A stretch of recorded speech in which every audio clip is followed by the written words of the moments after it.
We are back with the breaking news. I'm Brooke Baldwin covering this terror attack in Barcelona. Here's where we are right now. This massive white van plowed into a crowd in a tourist hotspot, Las Ramblas, if you know Barcelona, in the city center. At least 13 people have been killed, more than 50 injured. The search for more possible suspects is underway. Tragic horror in Spain. Let's go to Riley Carlson, who's working this for us from Europe. Riley, what more do we know? Well, Brooke, at this point, as you mentioned, 13 people have now died in this attack. That number is up from one just a couple of hours ago, and more than 50 people injured. So these are very big numbers because, as you mentioned, this is a very busy area in Barcelona, and there are concerns from security officials that those numbers, that death toll, could go up because, as we've seen in the past with attacks like this, sometimes the injuries from these attacks are just so horrific. At this point, police have also said that there is one person who has been arrested, but we're not sure at this point who that person is, how they might be connected to this van, or whether or not this person was actually the driver of the van. They're not identifying the person at this point in time either. So there are still a lot of unknowns, but the good news is we do know that there were reports, there were rumblings and rumors of a potential hostage situation in the aftermath of this attack, and police have now said that that is not the case. They are now going through this area, an area that is full of bars, full of cafes, full of people at this time of the evening in August in Barcelona, and they have said that that is not the case either. So this investigation is still very much underway, very much in full swing, and police are still working that scene very, very, very intensely, Brooke. All right, Riley, thank you so much. As we're talking so much about the investigation, let's talk to someone who was there. Ella Rain Bartlett, an eyewitness. She was inside a restaurant at the time of this attack. Ella, you're visiting from Atlanta, I presume. We just lost Ella. We're going to work on getting her back. And as we do, Paul, you and I were just chatting a commercial break. You were just in Barcelona a couple weeks ago, walking along. A few weeks ago.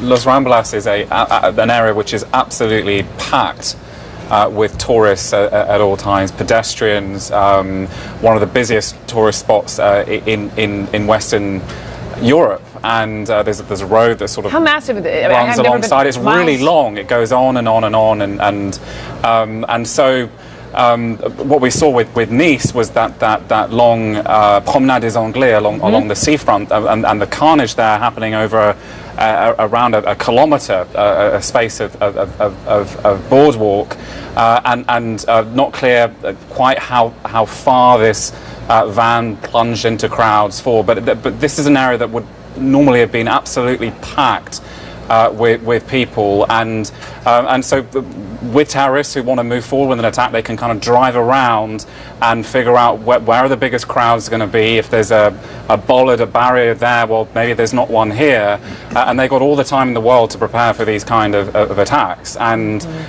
this is a very international place. I mean, as I was saying, there are tourists from all over the world. This is an attack on the civilized world. This is an attack on the West. Whoever has done this is sending a big message. Got another eyewitness on the phone. Paul, thank you. Anthony Glees is the director for the Center for Security and Intelligence Studies at the University of Buckingham.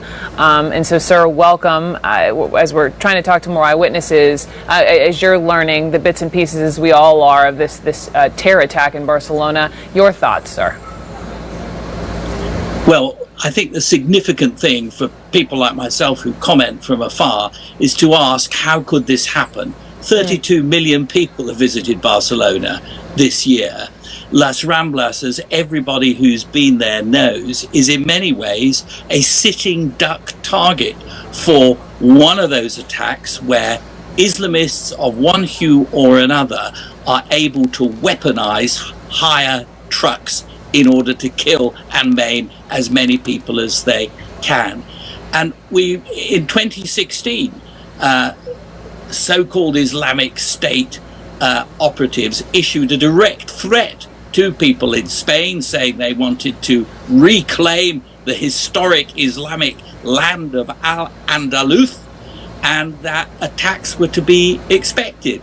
At the same time, we've seen Spanish authorities apparently powerless to stop people coming into Spain, landing on the beautiful beaches of the Costas, migrants, we don't know who they are, getting out of these boats and going off into the hinterland. So big questions, I'm afraid, about the security that existed in Barcelona, the security currently on offer in Spain, which I don't believe is good enough, and specific intelligence-led measures. If trucks are hired, then the authorities ought to be notified, and it should be possible to check out people. You know, why does somebody of a Moroccan heritage want to hire a truck all of a sudden? These are the things that people will want in order to keep us all safe. Remember, in London, we've had 2 attacks on Westminster Bridge and London Bridge. Exactly the same tactic.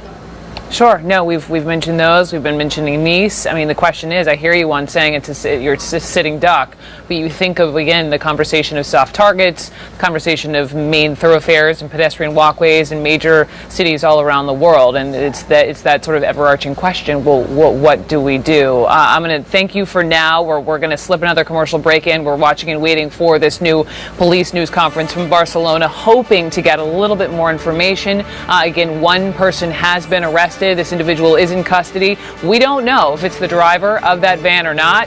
Police believe this could be the individual who